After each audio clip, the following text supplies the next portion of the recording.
A K Balan, P K Sreemathi, Anavoor Nagappan, K Varadarajan, M K Kannan, Baby John, Gopi Kottamurickal എന്നിവർ ഒഴിഞ്ഞപ്പോൾ പുതിയതായി സംസ്ഥാന സമിതിയിലേക്ക് തെരഞ്ഞെടുക്കപ്പെട്ടത് MLA D K Murali MLA, S Jayamohan, K Prasad, V K Sanoj, V Vaseef, രണ്ടും ഡിവൈഎഫ്ഐയുടെ സംസ്ഥാന നേതാക്കൾ, K Santhakumari MLA, M Rajagopal, M Prakashan, M Anilkumar, K Rafeeq, V P Anil, P K Abdul Khader, M Mehaboob, John Brittas MP, മന്ത്രി ആർ ബിന്ദു, ബിജു കണ്ടക്കൈ എന്ന് പറഞ്ഞാൽ മന്ത്രി വീണ ജോർജ് പ്രത്യേക ക്ഷണിതാവാകുന്നു. ബിജു കണ്ടക്കൈ എന്നിവരാണ് സംസ്ഥാന സമിതി അംഗങ്ങൾ. മന്ത്രി വീണ ജോർജ് സംസ്ഥാന സമിതിയിലെ പ്രത്യേക ക്ഷണിതാവുമാകുന്നു. സെക്രട്ടേറിയറ്റിലും 3 പുതുമുഖങ്ങൾ വരികയാണ്. അപ്പോൾ എന്ന് പറഞ്ഞാൽ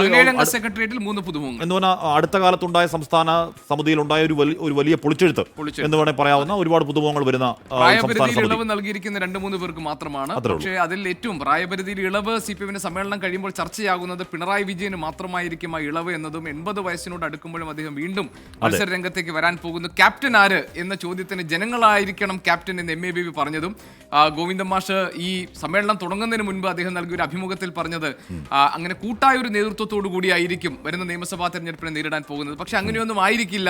അത് പിണറായി വിജയന്റെ നേതൃത്വത്തിലുള്ള ഒരു ടീമായിരിക്കും ഇത്തവണയും നിയമസഭാ തെരഞ്ഞെടുപ്പിനെ നേരിടാൻ പോകുന്നത്. ഒരു 3-ാം ഊഴം എന്നത് ലക്ഷ്യമിട്ടുകൊണ്ടുള്ള മാറ്റങ്ങളിലേക്ക് CPM കടക്കുകയാണ്. ഗോപികൃഷ്ണൻ, ഇപ്പോൾ ഞാൻ പറയുന്നത് ഈ പറഞ്ഞ പ്രായപരിധിയിൽ ഇളവ് കൊടുക്കുന്ന നേതാവ് സംസ്ഥാനത്തല്ലേ, രാജ്യത്തെ ഒരേ ഒരു നേതാവ് പിണറായി വിജയൻ മാത്രമാണ്. 80-ാം വയസ്സിൽ 8ാം തവണ മത്സരിക്കാനൊക്കെ അനുമതി കൊടുക്കുമ്പോൾ പാർട്ടി ഇക്കാലം അത്രയും എടുത്തു വരുന്ന ഈ മാനദണ്ഡങ്ങളൊക്കെ ആ ഒരൊറ്റ വ്യക്തിക്ക് മുന്നിൽ അപ്രസക്തമാകുന്ന കാഴ്ച നമ്മൾ കാണുന്നു. എന്തായാലും ഒരു കാര്യം ഉറപ്പാണ് പ്രിയപ്പെട്ട പ്രേക്ഷകർ, അടുത്ത നിയമസഭാ തെരഞ്ഞെടുപ്പിലും പാർട്ടിയെ നയിക്കാൻ പിണറായി വിജയനോ ക്യാപ്റ്റൻ വീണ്ടും പിണറായി തന്നെയോ എന്ന് തന്നെയാണ് ഉയരുന്ന ചോദ്യം. എസ് വിജയകുമാർ ചേരുന്നു. എസ് വിജയകുമാർ, ഇവിടെ സാധാരണഗതിയിൽ സംസ്ഥാന സമ്മേളനങ്ങൾക്ക് ഒരു സംസ്ഥാന സമ്മേളനം മാത്രമല്ല, ബ്രാഞ്ച് മുതൽ സംസ്ഥാന സമ്മേളനം വരെ അതിൻ്റെ പ്രവർത്തന രേഖ, സംഘടനാ രേഖ, അതിനെ ചുറ്റിപ്പറ്റിയുള്ള ചർച്ചകളാണെങ്കിൽ നമ്മൾ കൊല്ലത്തും പോയവട്ടം എറണാകുളത്തും ഇക്കുറി കൊല്ലത്തും കാണുന്നത് പിണറായി വിജയൻ അവതരിപ്പിക്കുന്ന ഒരു നയരേഖ, പ്രവർത്തനരേഖയ്ക്ക് മുകളിൽ നിന്നുകൊണ്ട് വലിയ ഉച്ചത്തിൽ വലിയ ശബ്ദത്തിൽ ഇത് ചർച്ചയാവുന്നതും അത് തന്നെ ഇങ്ങനെ ഹൈലൈറ്റ് ആവുന്നതും ആയ കാഴ്ചയാണ്. ഇക്കുറിയും അതിന് മാറ്റം ഉണ്ടായില്ല.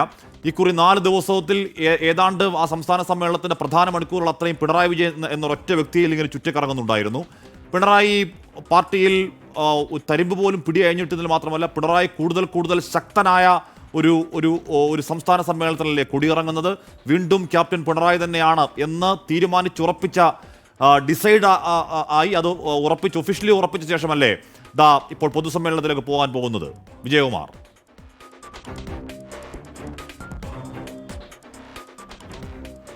ഗോപി, ഹാഷ്മി, നമുക്ക് കൊല്ലം സമ്മേളനം അതിന്റെ നടപടിക്രമങ്ങൾ ഏതാണ്ട് സമ്മേളനത്തിന്റെ നടപടിക്രമങ്ങളാകെ പൂർത്തീകരിച്ചിട്ടുണ്ട്. പുതിയ കമ്മിറ്റി വന്നു, പുതിയ സെക്രട്ടറി വന്നു, സെക്രട്ടേറിയറ്റ് വന്നു. എറണാകുളത്താണ് ആദ്യം ഈ സമ്മേളനത്തിനോടൊപ്പം സെക്രട്ടേറിയറ്റ് കൂടി പ്രഖ്യാപിച്ചത്. ഇപ്പൊ കൊല്ലത്തും സെക്രട്ടേറിയറ്റ് കൂടി പ്രഖ്യാപിച്ചിരിക്കുകയാണ്. അത് ഈ പാർട്ടിയിലെ ഐക്യത്തിന്റെ പ്രതീകമാണ്. ഈ സെക്രട്ടേറിയറ്റ് കൂടി സംസ്ഥാന കമ്മിറ്റിയോടൊപ്പം പ്രഖ്യാപിക്കുക, അത് ഐക്യം ഉദ്ഘോഷിക്കുന്ന ഒരു നടപടിയാണ്. അപ്പം അത് ആദ്യം തുടങ്ങിയത് എനിക്ക് തോന്നുന്നത് നമ്മളുടെ കഴിഞ്ഞ സമ്മേളനം, എറണാകുളം സമ്മേളനത്തിലാണ്. അത് കൊല്ലത്തേക്ക് വരുമ്പോഴും സംസ്ഥാന കമ്മിറ്റിക്കൊപ്പം സംസ്ഥാന സെക്രട്ടേറിയറ്റ് കൂടി അതിന്റെ തീരുമാനം കൂടി എടുത്താണ് ആ സമ്മേളന നടപടികൾ അവസാനിക്കുന്നത്. ഇനി പൊതുസമ്മേളനത്തിന് വേണ്ടി കാത്തിരിക്കുകയാണ്.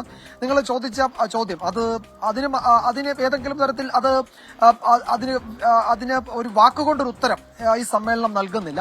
പക്ഷേ ഇതിലെ ഈ സമ്മേളനം മുന്നോട്ട് വെക്കുന്ന മുഴുവൻ സൂചനകളും വരികൾക്കിടയിലുള്ള വായനയും വ്യാഖ്യാനങ്ങളും എല്ലാം അതുതന്നെയാണ്. പിണറായി വിജയൻ തന്നെയാണ് ഈ സർക്കാരിന്റെ ക്യാപ്റ്റൻ, ഈ മുന്നണിയുടെ ക്യാപ്റ്റൻ, ഈ പാർട്ടിയുടെ ക്യാപ്റ്റൻ എന്നതിൽ ആർക്കെങ്കിലും സംശയമുണ്ടെങ്കിൽ അവർക്ക് കൊല്ലം സമ്മേളനം ഒരു ഉത്തരം നൽകിയിട്ടുണ്ടാകും. അങ്ങനെ ആർക്കെങ്കിലും സംശയം നേരത്തെ ഉണ്ടാകാൻ ഒരു സാധ്യതയുമില്ല. കാരണം സമ്മേളനത്തിന് മുമ്പ് തന്നെ സംസ്ഥാന സെക്രട്ടറി MV ഗോവിന്ദൻ നമ്മളുടെ പ്രതിനിധി ആർ ശ്രീജിത്തിന് നൽകിയ അഭിമുഖത്തിൽ ഒരു കാര്യം വ്യക്തമാക്കിയിരുന്നു. പ്രായപരിധി ഇളവിന്റെ കാര്യത്തിൽ പിണറായി വിജയൻ ഇന്ത്യയിൽ തന്നെ അത്തരം ഒരു ഇളവ് നൽകുന്ന ഏക നേതാവ് പിണറായി വിജയൻ തന്നെയാണ്. EP ജയരാജനോട് മുതിർന്ന കേന്ദ്ര കമ്മിറ്റി അംഗമാണല്ലോ, അദ്ദേഹത്തോട് ചോദ്യം ചോദിക്കുമ്പോൾ പറയുന്നത് ക്യാപ്റ്റൻ ഇപ്പോഴും നയിച്ചുകൊണ്ടിരിക്കുകയല്ലേ, പിന്നെ അത്തരം ഒരു ചോദ്യം എന്തിനാണ് എന്ന് ചോദിക്കുന്നുണ്ടായിരുന്നു. അപ്പോൾ ക്യാപ്റ്റൻ ആര് എന്ന ചോദ്യത്തിന് ഏതെങ്കിലും തരത്തിൽ ആർക്കെങ്കിലും സംശയം വേണ്ട. അത് പിണറായി വിജയൻ എന്ന ഒറ്റ ഉത്തരത്തിലേക്ക് അത് ഈ സമ്മേളനവും ഈ സമ്മേളന ദിവസങ്ങളും ഈ സമ്മേളന കാലവും എത്തിച്ചു തരികയാണ്. നമുക്കറിയാം CPM-നെ സംബന്ധിച്ച് ഈ സമ്മേളനത്തിൽ അവതരിപ്പിച്ച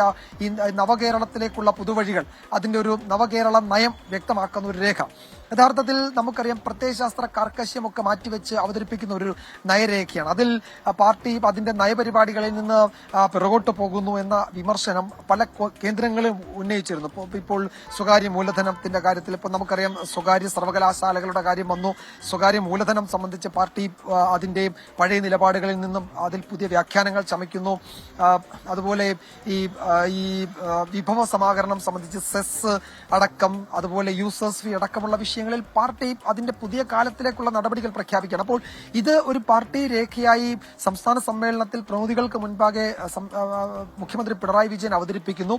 അതിന്മേൽ 27 പ്രതിനിധികൾ ചർച്ച നടത്തിയെങ്കിൽ 27 പ്രതിനിധികളുടെ ചർച്ചയിൽ ഒരാളെങ്കിലും കാതലായി ഇത് നയപരിപാടികളിൽ നിന്ന് നമ്മൾ പുറകോട്ട് പോകുന്നതിന് തുല്യമാണോ സഖാവെ എന്ന തരത്തിൽ ഒരു വിമർശനം അതിൽ ഉയർത്തിയിട്ടില്ല എന്നത് നമ്മൾ ശ്രദ്ധിക്കേണ്ടതാണ്. മുഖ്യമന്ത്രി പിണറായി വിജയൻ അവതരിപ്പിച്ചത് കൊണ്ട് മാത്രമാണ് അതിന്മേൽ കൂടുതൽ വിമർശനങ്ങളോ മറ്റ് സംഗതികളിലേക്കോ പോകാതെ സംസ്ഥാന സമ്മേളനത്തിലെ പ്രതിനിധി സമ്മേളനം അല്ലെങ്കിൽ സംസ്ഥാന സമ്മേളനം അതിനെ പിന്തുണ അറിയിച്ചത്, ആ രേഖ അംഗീകരിച്ചത്. ഇന്നലെ ആ രേഖയുടെ ചർച്ച പൂർത്തിയാകുന്നതിന് മുമ്പാണ് എം വി ഗോവിന്ദൻ സംസ്ഥാന സെക്രട്ടറി മാധ്യമങ്ങളെ കണ്ടതും ആ രേഖ സമ്മേളനം അംഗീകരിച്ചു എന്ന് അദ്ദേഹം വ്യക്തമാക്കിയിരുന്നത്. അദ്ദേഹം ഒരു കാര്യം കൂടി പറഞ്ഞു, നേരത്തെ തന്നെ പാർട്ടി പരിശോധിച്ച് പലതരത്തിൽ അഭിപ്രായ രൂപീകരണം നടത്തിയ വിഷയമാണ്. അതിൽ ഇനി അംഗീകരിക്കാതിരിക്കുമോ എന്ന ചോദ്യം നിങ്ങൾ ചോദിക്കേണ്ട അത്തരം ഒരു ചോദ്യത്തിന് പോലും പ്രസക്തിയില്ല എന്ന് അദ്ദേഹം വിശദീകരിക്കുകയും ചെയ്തു. അപ്പോൾ പാർട്ടി സംസ്ഥാന സമ്മേളനത്തിൽ മുഖ്യമന്ത്രി പിണറായി വിജയൻ അവതരിപ്പിച്ച ഒരു രേഖ അത് പാർട്ടിയുടെ പ്രത്യയശാസ്ത്ര കർക്കശ്യ നിലപാടുകളിൽ നിന്ന് വ്യതിചലിച്ച് വേറൊരു വഴിയിലൂടെ പാർട്ടി മുന്നോട്ട് പോകുന്നു, കേരളത്തെ മുന്നോട്ട് കൊണ്ടുപോകുന്നതാണെന്ന് വ്യക്തമാകുമ്പോഴും ഒറ്റ വായനയിൽ തന്നെ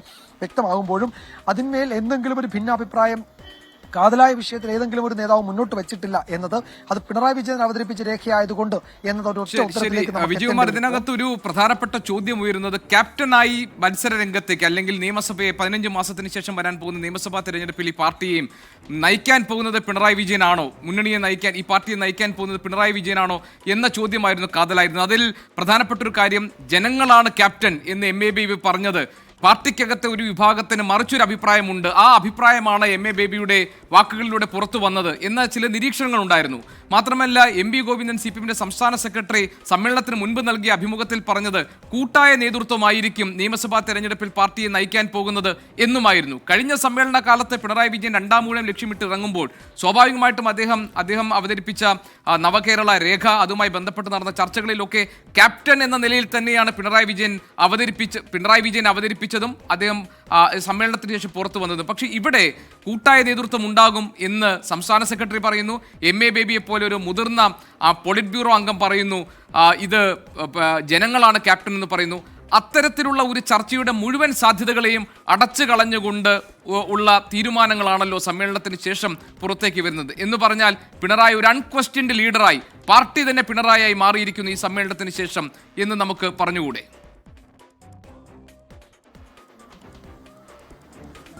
ഗോപി, ഉറപ്പായും പാർട്ടിയിൽ ചോദ്യം ചെയ്യപ്പെടാൻ ആവാത്ത ഒരു നേതാവ് പിണറായി വിജയൻ മാത്രമാണ് എന്നത് ഈ സമ്മേളന ദിവസങ്ങളിലെ ചർച്ചകൾ കൂടി വ്യക്തമാക്കുന്നുണ്ട്. അതിൽ മുഖ്യമന്ത്രി പിണറായി വിജയന് വേണ്ട പ്രതിരോധം തീർക്കുന്നില്ല മന്ത്രിമാർ എന്നതായിരുന്നു മന്ത്രിമാർക്കെതിരെ സംസ്ഥാന സമ്മേളനത്തിലെ പ്രതിനിധികൾ ഉന്നയിച്ച ഏറ്റവും വലിയ വിമർശനം.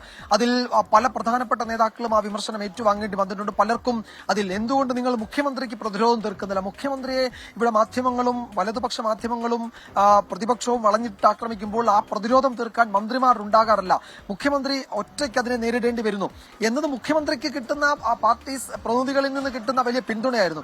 മുഖ്യമന്ത്രിയുടെ വകുപ്പ് ജില്ലാ സമ്മേളനങ്ങളിൽ ചിലയിടത്ത് അല്ലെങ്കിൽ ബ്രാഞ്ച് ലോക്കൽ ഏരിയ സമ്മേളനങ്ങളിൽ പലയിടത്തും പോലീസിനെതിരെയൊക്കെ വലിയ വിമർശനം ഉണ്ടായിരുന്നു. പക്ഷേ ജില്ലാ സമ്മേളനമാകുമ്പോഴേക്കും ആ വിമർശനം കുറയുന്നു. ആ വിമർശനം ഉണ്ടാകാൻ സാധ്യതയുള്ള ജില്ലകളിൽ മുഖ്യമന്ത്രി പിണറായി വിജയൻ നേരിട്ട് സമ്മേളനങ്ങളിൽ പോയിരിക്കുന്നു, പ്രതിനിധി സമ്മേളനത്തിൽ പോയിരിക്കുന്നു. മുഴുവൻ ദിവസവും ആലപ്പുഴ അടക്കം തിരുവനന്തപുരം ഉൾപ്പെടെ പ്രധാനപ്പെട്ട ജില്ലകളിൽ അദ്ദേഹം നേരിട്ട് അവിടേക്ക് പോകുന്നു, ആ സമ്മേളനത്തിൽ പോകുന്നു. ഒരാൾ മറിച്ച് ആ വേദിയിൽ വെച്ച് മുഖ്യമന്ത്രി പിണറായി വിജയൻ ഒരു വിമർശനം ഉന്നയിക്കുന്നില്ല എന്ന് നമ്മൾ കണ്ടതാണ്.